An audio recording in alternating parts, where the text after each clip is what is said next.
comic book fans, and welcome to another exciting edition of Cammy's Comic Corner. I'm going to be your very tired host this weekend, Cammy. Now the reason I'm going to be a very tired host this weekend is because, that's right people, you're getting a .5 episode. Yes, I know you all love them, but it wreaks havoc on my sleep cycle. But anyway, I'm doing it for the fans. And there were so many good books out this week that I can't cover them all. So not to worry, not to freak out, if I don't talk about your book in this episode, there's a good possibility I'll be talking about it next episode, in episode 77.5. But now, let's get on to the pick of the week, the tearjerker. From DC Comics, we have Detective Comics number 853, written by Neil Gaiman and art by Andy Kubert. Now this is the second, finally, the second part of the Whatever Happened to the Caped Crusader storyline. As tears are continuing to be shed by the Boy Wonder, by Batgirl, by the Mad Hatter, Joker, etc., Batman notices there's a little door leading out of the funeral hall, and he follows that door.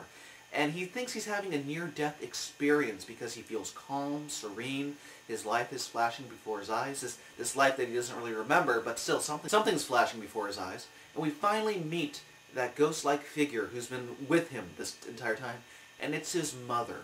And it's just a very heartwarming reunion.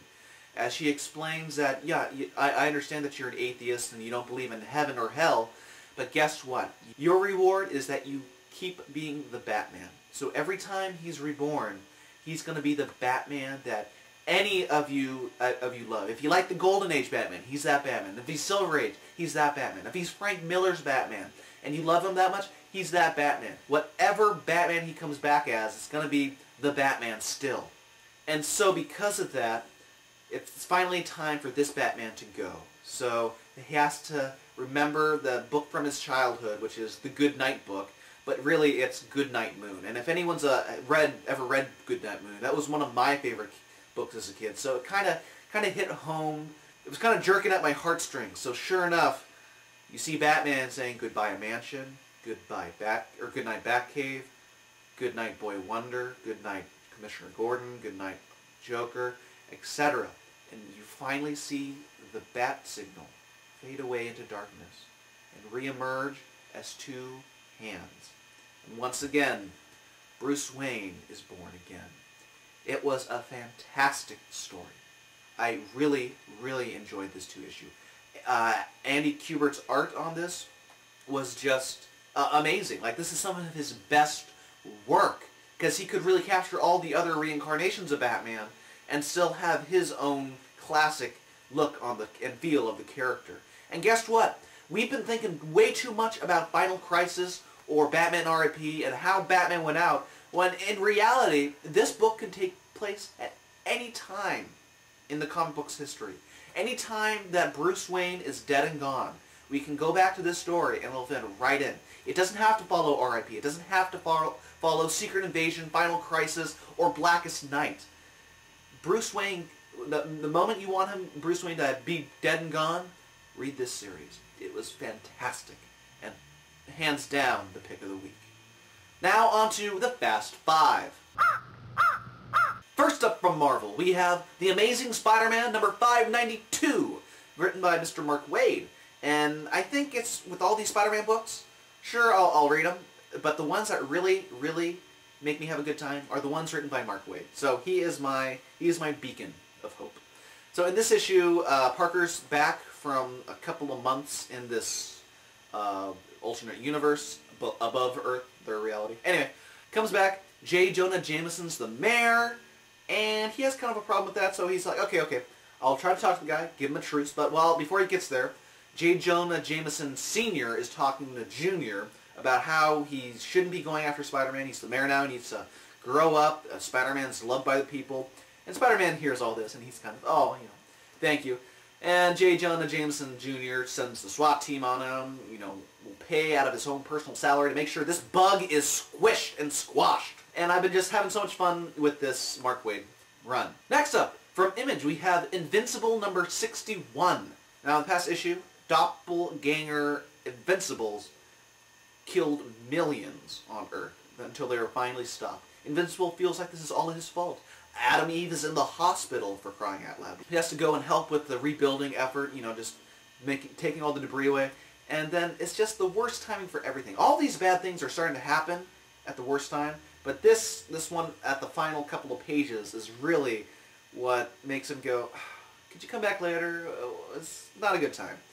There's this Viltrumite named Conquest here to take over Earth and says, hey, if you don't do this, I'm going to have to kill you and then take over Earth myself.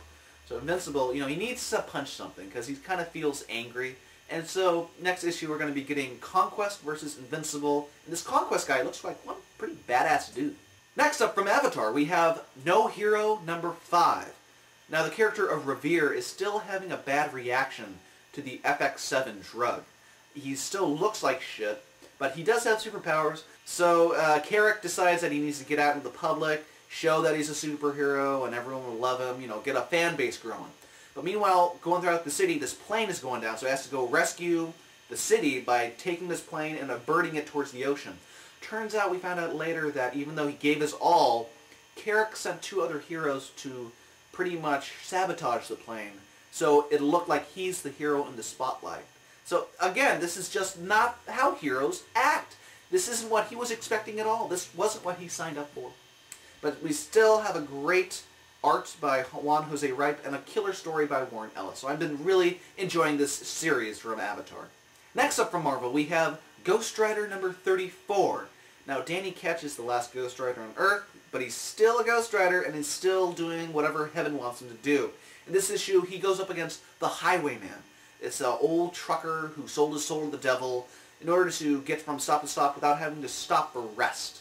So he could be constantly going. And so eventually his truck turns into a living thing made up of organs and bones and bodies of different humans. And so it's Danny Ketch versus the trucker. It's a very good, fun one-shot of just Ghost Rider versus, Trucker from Hell, the Highwayman. And Jason Aaron really has a feel for this whole book. And it shows that it can still be silly sometimes, and yet action-packed.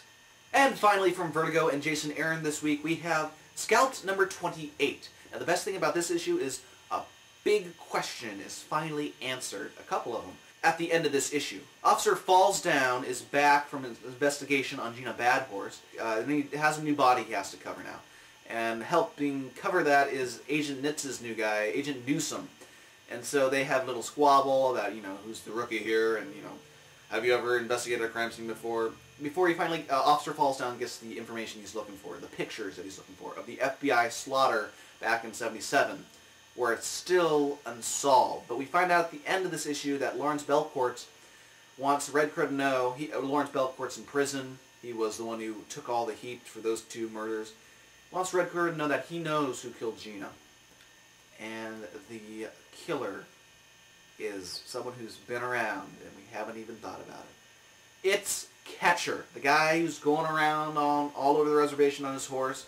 It was kind of pointed at earlier in the series that he was the killer, but to finally get it in print and to see that not only did he kill Gina because he loved her so much, but he killed the 2 FBI agents because he couldn't stand to see Red Crow and Gina together because he loved Gina. So he did it out of anger. But still, killer series. I can't wait to see what are the consequences in these next couple of issues. Hands down, probably my favorite ongoing series right now. Well, comic book fans, that does it this week for Cammy's Comic Corner. We'll have another episode on Sunday, so look for that in the RSS feed or on YouTube. But meanwhile, if you want more Cammy's Comic Corner goodness, go to www.cammyscomiccorner.com. You can subscribe to us on the RSS feed or on iTunes.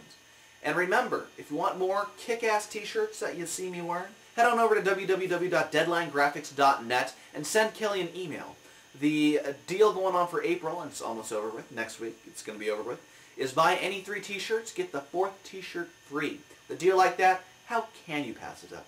And right now I have the winner, the final winner of the Cammy's Comic Corner Fan Appreciation Contest.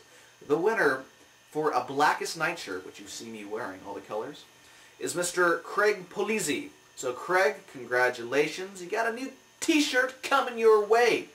And again, I cannot stress enough how thankful I am to my sponsor Kelly for throwing this contest. We've had a couple of good winners, and he's been telling me good feedback overall.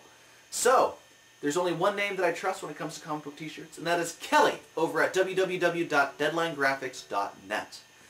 So that does it for this episode. I will see you in a couple of days, people. Now, leave me alone as I go get my coffee. And a trim. And a shower. And I'll find something else to do. I'm hideous.